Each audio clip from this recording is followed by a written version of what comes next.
ये चुनाव जो अभी चल रहा है, मैं अपने हर मंच पे कहती हूँ कि ये चुनाव बीजेपी बनाम हमारी जनता का चल रहा है।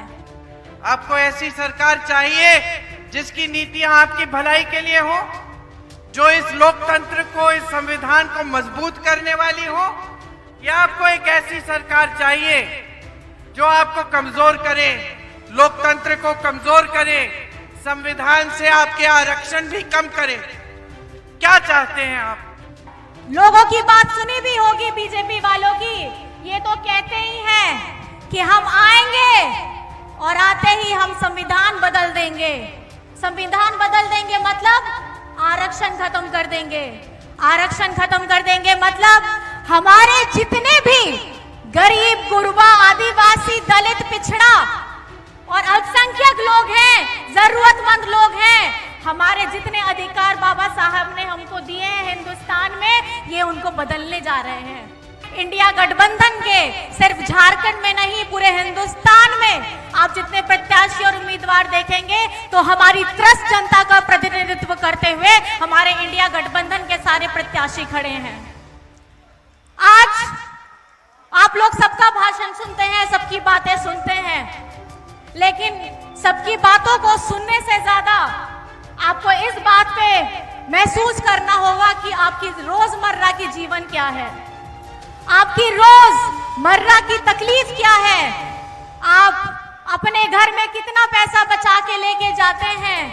महंगाई दर इतनी ऊंची है कि कितना भी कमा लीजिए घर में पहुंचते पहुंचते कम पड़ जाता है।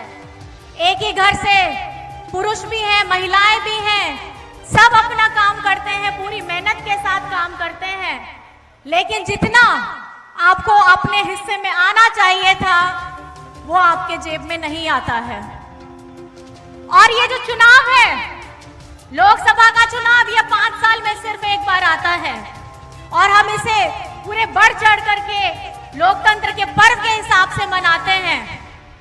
लेकिन 5 साल में आपके ऊपर क्या बीती है, ये हर एक इंसान, हर एक परिवार आपके ऊपर क्या गुजरी है, ये आपने सिर्फ महसूस किया है। लेकिन अब ये वक्त आ चुका है कि इंडिया गठबंधन जिस ताकत के साथ, जिस हौसले के साथ और जिस नीतियों के साथ, जिस मुद्दे के साथ हम आगे बढ़ रहे हैं, मुझे पूरा यकीन है कि हमारी जनता हमारे साथ है। आज बाबा डॉक्टर भीमराव अंबेडकर जी का संविधान खतरे में है, हमारा लोकतंत्र खतरे में है। और आपने ये देखा ही होगा, लोगों की बात सुनी भी होगी बीजेपी वालों की। ये तो कहते ही हैं कि हम आएंगे और आते ही हम संविधान बदल देंगे। संविधान बदल देंगे मतलब आरक्षण खत्म कर देंगे।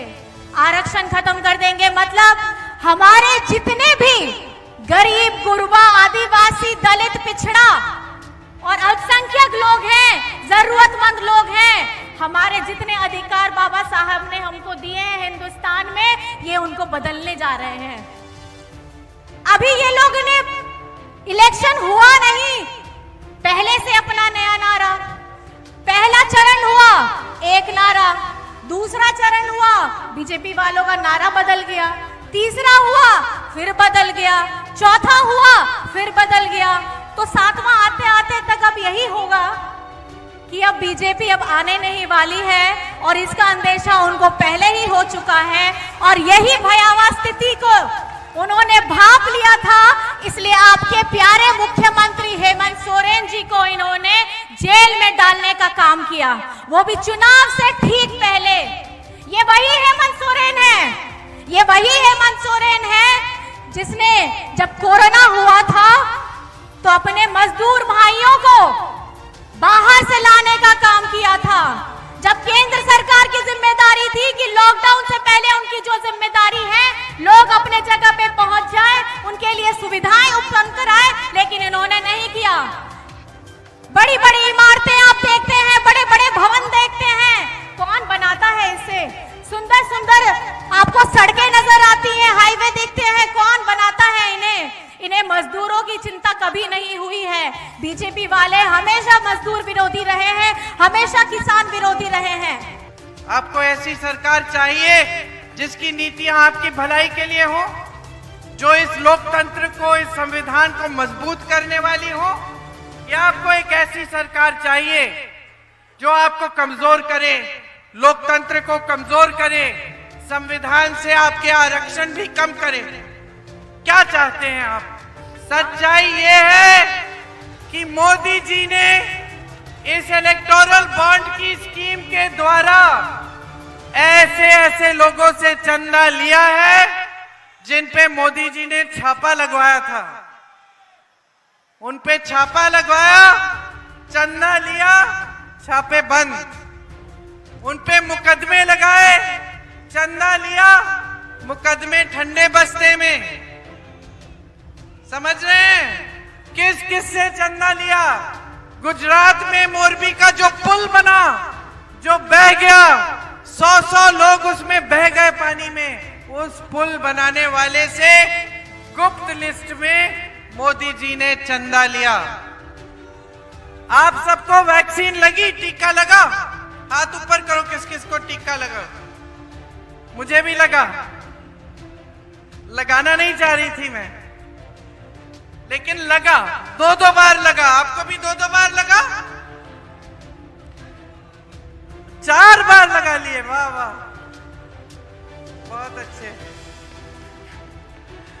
4 बार टीका लगाए आप। आज पता चल रहा है कि उस टीके में कुछ ऐसी चीज है जिससे कई लोगों का रिएक्शन हो जाता है। कई नौजवान लोग जो बिल्कुल सेहतमंद थे ऐसे ही गिर के मर गए। कोई जिम कर रहा है, कोई खेती कर रहा है, ऐसे ही वहीं के वहीं। और 15 लोगों ने विदेश में मुकदमा लगाया वैक्सीन की कंपनी पे। आज अगर आप वैक्सीन मार्केट में ढूंढे तो नहीं मिलेगी। और याद है जो मोदी जी का चेहरा था उस प्रमाण पत्र पे, वैक्सीन के प्रमाण पत्र पे, याद है? था, मेरे पे भी था। अब वो चेहरा नहीं दिखेगा प्रमाण पत्र पे, क्योंकि मोदी जी ने उस वैक्सीन बनाने वाली कंपनी से 52 करोड़ रुपए चंदा लिया। तो मोदी जी की ईमानदारी और भाजपा की ईमानदारी को गहराई से समझ लीजिए बहनों और भाइयों। इनकी जिम्मेदारी, इनकी ईमानदारी, इनकी सारी नीतियां सिर्फ अपने बड़े खरबपति मित्रों के प्रति है। आपके प्रति कोई जिम्मेदारी नहीं है। आपको टीके पे टीके लगवा लेंगे, उनसे टीके बनाने वालों से चंदा भी ले लेंगे, आपके प्रति उनको कोई जिम्मेदारी महसूस नहीं होती। गहराई से समझ लीजिए और ये तय करिए कि आपको कैसी सरकार चाहिए। N4 News Bharat।